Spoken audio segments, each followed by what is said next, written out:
संख्या 30 मांग संख्या 32 पर बोलने का मौका दिया, उसके लिए बहुत बहुत धन्यवाद। मैं हमारे राजस्थान के लोकप्रिय मुख्यमंत्री अशोक गहलोत जी का धन्यवाद करना चाहता हूं कि जब जब कांग्रेस की सरकार बनी और केंद्र में भी कांग्रेस की सरकार बनी, तब तब आदिवासियों का भला किया है। भले वनाधिकार पट्टे हों, भले शिक्षा के बारे में हो। अभी हमारे लोकप्रिय मुख्यमंत्री जी ने मेरे विधानसभा क्षेत्र में कृषि महाविद्यालय दिया, विधि महाविद्यालय दिया, आर्चरी एकेडमी दिया, पाल देवल में तहसील, पाल देवल में कॉलेज, रामसागड़ा में तहसील, रामसागड़ा में कॉलेज, गामड़ी हाड़ा में तहसील और रामसागड़ा में ITI, बिछीवाड़ा में मिनी स्टेडियम। ऐसे कई जो विकास के कार्य थे वो माननीय लोकप्रिय मुख्यमंत्री अशोक गहलोत जी ने दिए। मैं कहना चाहूँगा कि भारतीय जनता पार्टी आदिवासियों के खिलाफ है, आदिवासियों की विरोधी है। आज जनजाति पर मांग है उसको दबाने का कार्य कर रही है भारतीय जनता पार्टी। हमारे क्षेत्र की जो मांग है, हमारे TSP क्षेत्र की मांग है, आदिवासियों की मांग है, इस मांग को ये भारतीय जनता पार्टी और ये भारतीय जनता पार्टी के नेता हमारी आवाज़ को दबाना चाहते हैं, हमारी मांग को दबाना चाहते हैं। लेकिन हम बताना चाहते हैं कि जनता ये सब देख रही है, आने वाले समय में जनता आपको माफ़ नहीं करेगी। मैं आदिवासी जो आदिकाल से इस धरती पर रह रहा है, आदिवासी जंगल में रहता है, पहाड़ों में रहता है, प्रकृति के साथ रहता है, प्रकृति पूजक है, वो आदिवासी कहलाता है। आदिवासी मेहनत करके खाता है, किसी के सामने हाथ नहीं फैलाता है। आदिवासियों का इतिहास भी है, लेकिन आदिवासी अनपढ़ होने के नाते उसके इतिहास को दबाया गया, उसके इतिहास को मतलब कहीं लिखा नहीं गया है। महाराणा प्रताप के साथ राणा पूजा भील की सेना ने हल्दीघाटी युद्ध में मुगलों के छक्के छुड़ाए थे। उसी के साथ प्राचीन काल में महान धनुर्धर एकलव्य भील भी पैदा हुआ, सबरीबाई भी पैदा हुई। इस तरह से आदिवासियों का इतिहास काफ़ी है, लेकिन अनपढ़ होने की वजह से उनके पास कोई ऐसी किताब या ऐसी कोई घटना लिखी हुई नहीं है। आदिवासी जल, जंगल, जमीन का मालिक है। हमारी सरकार में अशोक गहलोत जी ने TAD विभाग से जो बरसों से आदिवासी जंगलों में रहते थे, जो निवास करते हैं, जो खेती करते हैं, जो मकान बनाकर रह रहे हैं, उनको काफ़ी पट्टे दिए हैं। लेकिन काफ़ी लोग अभी भी ग्राम पंचायत अमजेरा, करहेल माता, माल माता, खजूरी, आसियावाब, ऐसी जो और पंचायत हैं, गेट, जामुड़ी, पालीछोड़ा, वहाँ पर लोग कई वर्षों से बसे हुए हैं जो वन में हैं और उनको अभी तक पट्टे नहीं मिले। मैं अध्यक्ष महोदय जी आपके माध्यम से सरकार से निवेदन करना चाहूँगा, CM साहब से निवेदन करना चाहूँगा, TAD मंत्री जी से निवेदन करना चाहूँगा कि उनकी सर्वे कराकर जो पात्र व्यक्ति हैं उनको वनाधिकार का पट्टा दिया जाए। जनजाति क्षेत्र में, TSP क्षेत्र में जो रोड के पास जिसकी जमीन है, जो पात्र व्यक्ति है, पता नहीं TSP में 250 मीटर पर आवंटन का प्रावधान रखा है संभाग के आयुक्त जी द्वारा, लेकिन नॉन TSP में 45 मीटर के दायरे में ही उनको भूमि आवंटन का अधिकार दिया है। तो ऐसा हमारे साथ ऐसा अन्याय क्यों है, ये मैं कहना चाहूँगा कि 45 मीटर पर TSP क्षेत्र में जो भी वर्ग के लोग रहते हैं उन सबका आवंटन किया जाए। उसी के साथ पेराफेरी क्षेत्र में ग्राम पंचायत बिलड़ी, ग्राम पंचायत भाटपुर, ग्राम पंचायत गोकुलपुरा, मालपुर, दोदोड़िया, सूरपुर और जो पंचायत हैं जो बरसों से लोग बैठे हुए हैं, मैंने कई बार मांग भी उठाई है, इनकी विभाग द्वारा सर्वे भी हो गई है। लगभग 550 के करीब आदिवासी लोग वहां पर बैठे हुए और उनका परिवार अलग 4 से 4,500 आदिवासी उस भूमि पर बैठे हुए हैं। तो मैं चाहता हूं कि उनकी भूमि का आवंटन किया जाए और पात्र व्यक्ति है उनका किया जाए।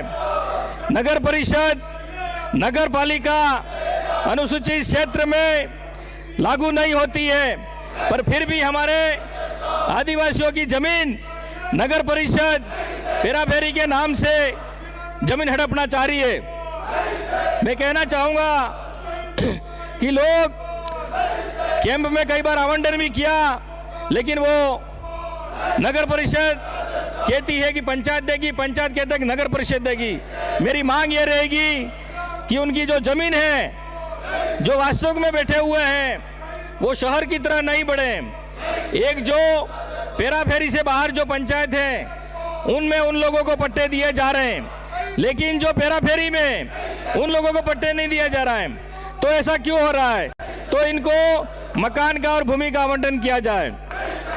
दूसरी बात में अध्यक्ष जी, मेरी विधानसभा क्षेत्र में ग्रामदानी जो गांव है, इस ग्रामदानी गांव में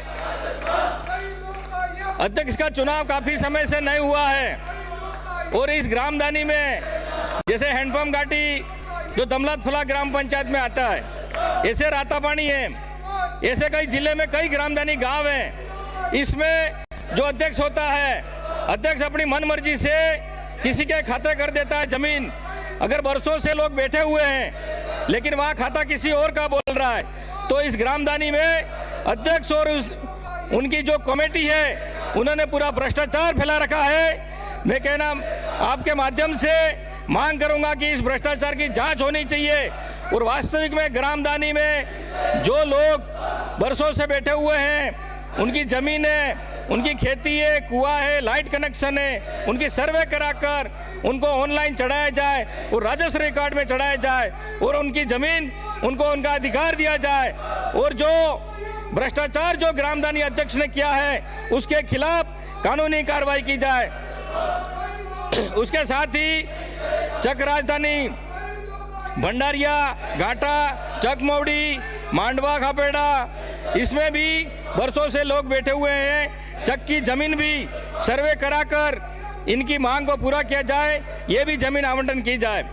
बिछीवाड़ा में रिको की जमीन जो आदिवासियों की जमीन थी अभी भी खाते में है, लेकिन यहाँ रिको लगाकर उनके खाते की जमीन रिको द्वारा छीनी जा रही है और उनको न तो मुआवजा दिया गया, न उनकी भूमि आवंटन की गई। और बाहर से जो लोग आकर यहाँ पर रोजगार कर रहे हैं, जो स्थानीय लोग हैं, उनको रोजगार नहीं मिल रहा है। तो मैं कहना चाहूँगा कि रिको के आसपास और जो जमीन है उसको आवंटन की जाए, उनका अधिकार दिया जाए। अध्यक्ष महोदय जी, हमारे सभापति महोदय जी, हमारे टीएसपी क्षेत्र में हमारे युवाओं की दो ही बड़ी मांग है। राज्य का प्रशासनिक सेवा में 12% एसटी को मिलता है, लेकिन हमारे टीएसपी एरिया में गरीबी के कारण आर्थिक स्थिति ठीक नहीं है, भौगोलिक स्थिति ठीक नहीं है, जमीन नहीं है। तो हमारे युवाओं की मांग है, हमारे क्षेत्र के लोगों की मांग है कि प्रशासनिक सेवा में राज्य का 12% जो आरक्षण मिलता है, टीएसपी को अलग से पृथक से 6% आरक्षण मिला जाए, जिससे हमारे वहाँ के स्थानीय जो युवा हैं, जो आरएस बन सकें, आरजेएस बन सकें और जो भी दूसरी भर्तियां निकल रही हैं वो जनसंख्या के आधार पर आरक्षण मिलना चाहिए। आज हमारे साथ आरक्षण तो खाली नाम मात्र का है, आरक्षण कोई और उठा रहा है। आज आदिवासियों को आरक्षण सही उनके अनुपात में नहीं मिल रहा है। जो विसंगतियां हैं आरक्षण में, उस विसंगतियों को दूर किया जाए। इसमें हमारे 50% अनारक्षित पद, 45 एसटी के लिए और 5% एससी के लिए वहां पर भर्ती की जाती है। लेकिन हमारा जो एसटी का लड़का है, एससी का लड़का है, अगर वो 50% में जो मेरिट टॉप कर रहा है, उसकी मेरिट अनारक्षित सीटों में नहीं बनाई जाकर, ओपन में नहीं बनाई जाकर उसको वापस उसके टीएसपी में जो एसटी में बनाई जाती है, तो ज़्यादा मेरिट वाला वो एसटी में मेरिट बन रही है और जो अनारक्षित पद है उसमें दूसरों लोगों को फायदा हो रहा है। तो मैं कहना चाहूँगा कि हमारे टीएसपी क्षेत्र में जनसंख्या के आधार पर आरक्षण मिलना चाहिए। एसटी की जितनी जनसंख्या हो उतनी एसटी को मिले, ओबीसी की जितनी जनसंख्या हो उतनी ओबीसी को मिले और अन्य वर्ग जितना हो उनको उनका आरक्षण मिले। सभापति महोदय जी, मैं 1167 जो शिक्षक भर्ती जो आंदोलन हुआ था उसके बारे में मैं बात करना चाहूँगा। 1167 में जो अभ्यर्थी थे, अभी जो रीट का एग्जाम हुआ उसमें अभी ओवरेज भी काफ़ी बच्चे हो गए और 1167 पद जो 36% रीट में पात्रता रखी गई है, तो इस पात्रता के आधार पर वो उस नियम में आते हैं तो उनको भर्ती की जाए, ये कई बार मांग भी उठी है। और जो काकरी डूंगरी प्रकरण हुआ, कौन नेता थे जो ये काकरी डूंगरी प्रकरण कराया? कौन लोग थे जो उन्होंने कहा कि 5वीं पास को नौकरी लगा देंगे, ये पेट्रोल पंप हमारे हो जाएंगे, ये मकान जो है ये मकान हमारे हो जाएंगे, यूं करके राजनीतिक रोटियां सेकने के लिए काकरी डूंगरी जो उपद्रव कराया, उस आंदोलन के खिलाफ जो भी लोग गए, बाहर से लोग आए थे, मेरी विधानसभा क्षेत्र के लोग नहीं थे, और निर्दोष लोगों को जो फंसाया है उन पे झूठा मुकदमा लगाया है, उस मुकदमे को वापस लिया जाए, ये मैं राज्य सरकार से सीएम साहब से मांग करना चाहूँगा। और वास्तविक में जो काकरी डूंगरी उपद्रव जो कराया है, तो इनके खिलाफ सीबीआई जांच होनी चाहिए, उनके फोन के लोकेशन निकालें, उनकी कॉल रिकॉर्डिंग निकालें और उनके खिलाफ सख्त से सख्त कानूनी कार्रवाई होनी चाहिए, ये मैं मांग करता हूं राज्य सरकार से। माननीय सभापति महोदय जी, टीएसपी क्षेत्र में चालान की प्रक्रिया अभी काफ़ी बनी हुई है।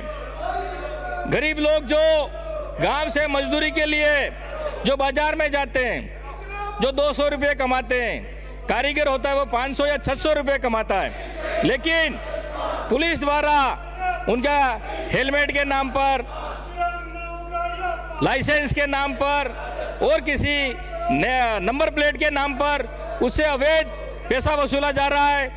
उनका चालान के नाम पर 1000-2000 का चालान बनाया जाता है, कभी कभी चालान न बनाकर उनके जेब में सीधा पैसा रखा जाता है। जो थाने के पास है रामसागड़ा का जो व्यक्ति है, जो दुकान पे सामान लेने जा रहा है, जो आधा किलोमीटर भी उसके घर से दूर नहीं है, उसका भी चालान बनाया जा रहा है। और पुलिस इन गरीबों से लूटमार कर रही है, तो ये लूटमार रुक चाहिए, ये मैं मांग करता हूं सरकार से कि ऐसे गरीबों से चालान नहीं बनाए। वो 2 रोटी कमाने के लिए मजदूरी करने जाते हैं और वापस आते हैं, और 1000-2000 का चालान बना जाता है, इस चालान को रोका जाए। मैं टीएसपी क्षेत्र में शिक्षा को बढ़ाने के लिए स्कूल और कॉलेज में जो रिक्त पद हैं उन रिक्त पदों को भरा जाए, ये मैं मांग करता हूं। और टीएसपी क्षेत्र में जो नॉन टीएसपी के कर्मचारी हैं, वो सभी विभागों में, भले शिक्षा विभाग हो, भले पंचायती राज विभाग हो, दूसरा कोई भी विभाग हो, उन कर्मचारियों अधिकारियों को टीएसपी से नॉन टीएसपी में उनका स्थानांतरण करा जाए। और प्रमोशन के लिए नॉन टीएसपी के जो भी कर्मचारी अधिकारी होते हैं, वो प्रमोशन के लिए टीएसपी में वहां पर स्थानांतरण करा देते हैं और वापस चले जाते हैं। इस तरह से हमारे वहां पर अगर जो युवा बेरोजगार हैं, अगर नॉन टीएसपी से जो कर्मचारी अधिकारी वहां लगाए जा रहे हैं, तो कैसे लगाए जा रहे हैं? जो नॉन टीएसपी के कर्मचारी टीएसपी में कार्यरत हैं उनको तुरंत यहाँ से इनके गृह क्षेत्र नॉन टीएसपी में भेजा जाए तो काफ़ी वहाँ पर रिक्त पद रहेंगे।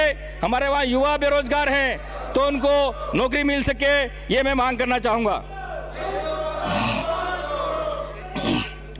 माननीय सभापति महोदय,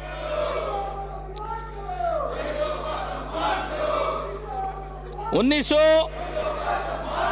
1951 में आदिवासियों का धर्म कोड था 9 नंबर। 2011 में उस धर्म कोड को हटा दिया गया। तो जो 1951 में सेंसन ऑफ इंडिया में इसका कॉलम आदिवासियों का 9 अलग से था। मैं किसी धर्म या किसी जाति का विरोध नहीं कर रहा हूं, लेकिन जैन धर्म के लोग 54 लाख हैं, उनके लिए धर्म कोड है, लेकिन हमारे आदिवासियों के लिए, जनगणना के लिए, जाति के लिए हमारा कोई कॉलम कोड नहीं है। तो मैं सरकार से मांग करूंगा, मैं केंद्र सरकार से भी मांग करूंगा कि हमारा आदिवासियों का धर्म कोड अलग होना चाहिए और जातिगत जनगणना होनी चाहिए। हिंदू विवाह अधिनियम 1955 में सुप्रीम कोर्ट और हाई कोर्ट ने आदिवासियों को हिंदू नहीं माना है। न तो हमको ब्राह्मण माना, न क्षत्रिय माना, न वैश्य माना और न शूद्र माना। आदिवासी कभी किसी का गुलाम नहीं रहा। आदिवासी स्वतंत्र है। आदिवासी अपना अलग से ही प्रकृति पूजक है। इसलिए मैं मांग करता हूं कि जनगणना जातिगत होनी चाहिए और हमारा कोड अलग से होना चाहिए। 1951 में हमारा कोड कॉलम संख्या 9 थी, उसको वापस लागू किया जाए, ये मैं सरकार से मांग करता हूं।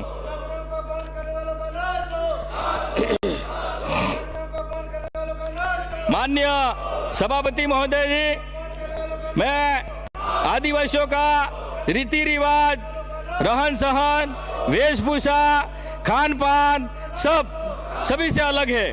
हमारा नाता प्रथा, हमारा जो क्रियावर जो मृत्यु हो जाती है उसमें भी हमारा सभी समाजों से अलग है। हमारे शादी में नोतरा प्रथा चलती है, हमारा ढूंढोत्सव होता है, होली में भी हमारा अलग से कार्यक्रम होता है। इस तरह से हमारी वेशभूषा, सांस्कृतिक, खान पान, बोलचाल सब अलग है। इसलिए हमें हमारा अधिकार दिया जाए और हमारी मांगों को पूरा किया जाए। माननीय सभापति महोदय जी, टीएसपी क्षेत्र में कई जगह गली गली में हर नुक्कड़ पर अंग्रेजी शराब की दुकानें खोल रखी है। हम चाहते हैं कि हमारी परंपरा, रीति रिवाज, हमारा जो खान पान चलन में आता है, एक देशी महुआ जो एक पेड़ का फूल होता है, ये फूल लड्डू बनाने के खाने में काम आता है, ढोकले बनाकर खाते हैं और उसके बीज का तेल निकलता है, वो घी बनाकर भी घी जैसे उसको खाते हैं और उसकी लकड़ी हो जो इमारत में काम आती है, महुआ। तो इससे जो जूस निकलता है उबाल कर, उससे जो रस निकलता है, तो उसको आदिवासी अपने मनोरंजन के लिए, अपनी संस्कृति के लिए, अपने पूर्वजों को धार चढ़ाने के लिए, अभी होली के ढूंढोत्सव के अवसर पर, शादी ब्याह पर, मौत मरण पर ये उसका उपयोग करता है, कुछ मात्रा में सेवन करता है। लेकिन पुलिस द्वारा अगर किसी के घर में 2 लीटर या 3 लीटर कोई ऐसी महुए की जो रस होता है वो मिल गया, जो शराब कहते हैं, लेकिन उसमें ऐसा कोई एल्कोहल या ऐसी कोई स्पिरिट उसमें नहीं पड़ता है, पुलिस द्वारा झूठे मुकदमे कई गरीब आदिवासियों पे लगाए गए। भले आबकारी वाले हो, भले पुलिस वाले हो, उन पे जो झूठे मुकदमे दर्ज कराए हैं, उन मुकदमों को वापस लिया जाए, ये मैं सरकार से मांग करता हूं। और हमारे संस्कृति, रीति रिवाज, परंपरा के अनुसार वार त्योहार पर हमारे जो आदिवासी जो सेवन करना चाहता है उसके घर में 8 से 10 लीटर जो महुआ की जो रस है देसी, उसको रखने का यहाँ पर मैं मांग करता हूँ। और साथ ही अगर आप देशी को बंद करना चाहते हैं, महुआ की शराब को, तो पहले टीएसपी क्षेत्र में अंग्रेजी शराब की जितनी भी दुकानें हैं उसको बंद किया जाए। अगर उसको बंद नहीं किया जाता है तो देशी महुआ शराब के लिए भी कोई न कोई ऐसा विचार या ऐसी योजना बनाए कि वहाँ के लोग जो गरीब हैं, जो कोई वार त्योहार पर 1,500-2 हज़ार की जो शराब है उसको नहीं खरीद सकते हैं। ये गरीब होने का एक तरीका है। और सभापति महोदय जी, मैं ये कहना चाहूँगा कि टीएसपी क्षेत्र में जितनी भी अंग्रेजी शराब की दुकानें हैं, जो टीएसपी वहाँ का जो स्थानीय क्षेत्र के जो भी लोग हैं उनको भी इन दुकानों में आरक्षण के हिसाब से दुकान अंग्रेजी इनके नाम अलॉट होनी चाहिए। माननीय सभापति महोदय जी, मैं टीएडीजी मंत्री बैठे हुए उनसे मांग करना चाहूँगा कि बांसवाड़ा में तो माही डैम तालाब है, डूंगरपुर में बारिश ज़्यादा होती है, यहाँ एनीकट कम है, कुएं कम है, तो पानी पूरा गुजरात चला जाता है। यहाँ छोटे छोटे लघु सीमांत कृषक हैं, उनकी खेती नहीं हो पाती है। तो मैं माननीय मंत्री जी से निवेदन करना चाहूँगा कि पुराने कुएं गहरे कराए जाएं और उनके चारों तरफ पक्की मुंडेर कराई जाए। ये मैं मंत्री जी से मांग करना चाहूँगा कि किसान अपने खेती के लिए कम से कम कुएं से पानी पी सके और छोटी मोटी जो खेती है उसे सिंचाई कर सके। ये मंत्री जी से मैं मांग करना चाहूँगा, विशेष करके टीएडी से पुराने कुएं का मलबा निकाला जाए, उनकी और पक्की मुंडेर कराई जाए। इसी के साथ मैं माननीय सभापति महोदय जी, आपके माध्यम से मैं मंत्री जी से निवेदन करना चाहूँगा कि जो महाबाड़ी केंद्रों का संचालन राजकीय विद्यालयों के अनुरूप व शिक्षा विभाग के नियमानुसार शिक्षण का कार्य करवा रहे हैं, जिसको अभी स्वच्छ परियोजना एनजीओ द्वारा संचालित किया जा रहा है, जिसकी मॉनिटरिंग शिक्षा विभाग की गाइडलाइन के अनुसार नहीं हो पा रही है। इन समस्त महाबाड़ी केंद्रों का संचालन स्वच्छ परियोजना से हटाकर जनजाति विभाग टीएडी में सम्मिलित कर संविदा रूल्स 2022 का दर्जा प्रदान करते स्थायीकरण करवाया जावे। जिस तरह शिक्षा कर्मी, पैरा टीचर, पंचायत सहयोगों को संविदा कर्मी का दर्जा दिया गया, उसी तरह कैडर बनाकर महाबाड़ी शिक्षा सहयोगी को भी शिक्षा संविदा कर्मी का दर्जा दिया जाए। महिला शिक्षक के लिए प्रसूति अवकाश महाबाड़ी विद्यालयों में लागू किया जाए। शिक्षा विभाग के कैलेंडर के अनुसार महाबाड़ी विद्यालयों में भी अवकाश दिया जाए। महाबाड़ी शिक्षा सहयोगियों के मानदेय में बढ़ोतरी की जाए। ये मैं माननीय मुख्यमंत्री जी और मंत्री जी से मांग करना चाहता हूँ कि इनकी मांग पूरी की जाए। मैं अब महिला बाल विकास परियोजना आंगनवाड़ी कार्यकर्ताओं को भी कुछ मांगे लंबे समय से अनुभव और योग्यता के आधार पर इनका कैडर मानदेय पे ग्रेड नियमित बनाए जावे, स्टेशनरी भत्ता दिलाया जावे, प्रशिक्षण का भत्ता दिलाया जावे, ओल्ड स्कीम पेंशन योजना लागू कराई जावे। राज्य सरकार द्वारा सरकारी कर्मचारी को दिया जाने वाला इन्हें भी पूरी मतलब जो भी योजना है उनको दी जाए। आंगनवाड़ी केंद्र पर बाहर से पोषार पैकिंग दिया जाने वाला स्थानीय आंगनवाड़ी के स्वयं सहायता समूहों को पोषार वितरण करने का दिया जाए। इसमें पत्थर व रेत आती है जो बच्चे नहीं खा पा रहे हैं। आंगनवाड़ी कार्यकर्ता सन 1975 से आज तक कार्य कर रही है, इनके मानदेय में बढ़ोतरी होनी चाहिए। इन्होंने कोरोना काल में भी काफ़ी घर घर जाकर काम किया है। इनके बाद में लगे, जैसे 2002 में राजीव गांधी पाठशाला में अध्यापक लगे थे, इनका ब्रिज कोर्स कराकर सरकार द्वारा नियमित कर प्रमोशन भी कर दी गया। 2007 में लगे ग्राम रोजगार सहायक को भी अनुभव देकर कनिष्ठ सहायक पर नियमित किया गया। 2002 में लगे पैरा टीचर को नियमित किया, जबकि आंगनवाड़ी कार्यकर्ता 30 वर्षों से प्रत्येक राजस्व गांव में लंबे समय से कार्यरत है और राज्य सरकार की समस्त लोक कल्याणकारी योजनाओं को घर घर तक पहुंचाने, धरातल पर प्रत्येक परिवार तक पहुंचाने का कार्य कर रही है। जो इनके साथ अन्याय है, मैं माननीय मुख्यमंत्री जी से, मंत्री जी से निवेदन करना चाहूँगा कि इनकी जितनी भी मांग है, इनका मानदेय पे ग्रेड नियमित कराने की कृपा करें। और साथ ही में बीजेपी ज़्यादा हितैषी है तो पूरे परिवार को भारत सरकार नौकरी देवे, पेट्रोल पंप देवे, गैस एजेंसी देवे। हिम्मत है तो सांसद डरते हैं, हमारी सरकार तो शहीदों के बेटों का हक नहीं छीनेगी, बेटी संतान को ही नौकरी देगी। भाजपा पर कटाक्ष करो राजनीति भाषण देकर इनको गिरना चाहिए। भारतीय जनता पार्टी आदिवासियों की हितैषी नहीं है। आज आदिवासियों की मांग थी, लेकिन इन्होंने जानबूझकर सोची समझी साजिश से एक आदिवासी की आवाज दबाने की कोशिश की है। लेकिन आने वाले समय में पूरे टीएसपी क्षेत्र के आदिवासी तुमको जवाब देंगे। एक आदिवासी युवाओं की आवाज दबाने का आपने षड्यंत्र रखा है। एक आदिवासी क्षेत्र में युवाओं की मांग, हमारे क्षेत्र की मांग को आज आपने दबाने का काम किया है। इससे पता चलता है कि भारतीय जनता पार्टी आदिवासी की हितैषी कभी थी नहीं और हो भी नहीं सकती है। आने वाले समय में इसका उत्तर, मुंह तोड़ जवाब टीएसपी क्षेत्र की जनता देगी। धन्यवाद। जय हिंद, जय भारत।